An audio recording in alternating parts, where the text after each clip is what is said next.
आसामनि खेला गेलेगिरि नयनमन शइकियानो अर्जुना एवार्ड होनाय जासिगोन।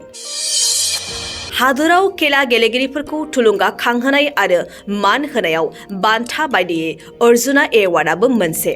अर्जुना एवार्डखौ ministry of youth affairs and sports बिफाननिफ्राय होनाय जायो। अर्जुना एवार्डजों लोगोसे 15 लाख रां केश रिवार्डबो होनाय जायो। बे बान्थाखौ गेलेनाय आयदायाव साबसिन गेलेनानै दिन्थिनो हानाय गेलेग्राफोरखौ सायख'नानै होनाय जायो। बोसोरफ्रोमबो गेलेगिरिफोरखौ सायख'नानै बे एवार्डखौ राननानै होनाय जायो। बेबायदिनो देग्लायबो अर्जुना एवार्डखौ होनाय जागोन। बेनि सायख'जानाय फारिलाइफोरखौ फोसावबाय। बे फारिलाइयावनो आसामनि सासे गेलेगिरियाबो सायख'जादों। मुङानो जाबाय नयनमन शइकिया। नयनमन शइकियाया सासे लन बल गेलेगिरि। बावैसो जानानै थांनायाव गेलेनानै नयनमन शइकियाया सनानि मेडेल देरहाबोनो हादोंमोन आरो दिनैनि दिनाव गेलेनायाव साबसिन दिन्थिनो हानानै हादरनिफ्राय अर्जुना एवार्डनि थाखाय सायख'जाबाय। बेखौ गोजोननाय मोननानै आसामनि गिबि मन्थ्रि हिमन्त बिश्व शर्माया गावनि समाजारि बिजोंनि एकाउन्टनि गेजेरजों नयनमन शइकियाखौ साबायखर बावहरदों। आसामनि खेला गेलेगिरि नयनमन शइकियानो अर्जुना एवार्ड होनाय जासिगोन।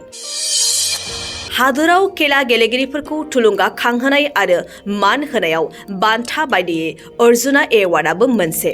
अर्जुना एवार्डखौ ministry of youth affairs and sports बिफाननिफ्राय होनाय जायो। अर्जुना एवार्डजों लोगोसे 15 लाख रां केश रिवार्डबो होनाय जायो। बे बान्थाखौ गेलेनाय आयदायाव साबसिन गेलेनानै दिन्थिनो हानाय गेलेग्राफोरखौ सायख'नानै होनाय जायो। बोसोरफ्रोमबो गेलेगिरिफोरखौ सायख'नानै बे एवार्डखौ राननानै होनाय जायो। बेबायदिनो देग्लायबो अर्जुना एवार्डखौ होनाय जागोन। बेनि सायख'जानाय फारिलाइफोरखौ फोसावबाय। बे फारिलाइयावनो आसामनि सासे गेलेगिरियाबो सायख'जादों। मुङानो जाबाय नयनमन शइकिया। नयनमन शइकियाया सासे लन बल गेलेगिरि। बावैसो जानानै थांनायाव गेलेनानै नयनमन शइकियाया सनानि मेडेल देरहाबोनो हादोंमोन आरो दिनैनि दिनाव गेलेनायाव साबसिन दिन्थिनो हानानै हादरनिफ्राय अर्जुना एवार्डनि थाखाय सायख'जाबाय।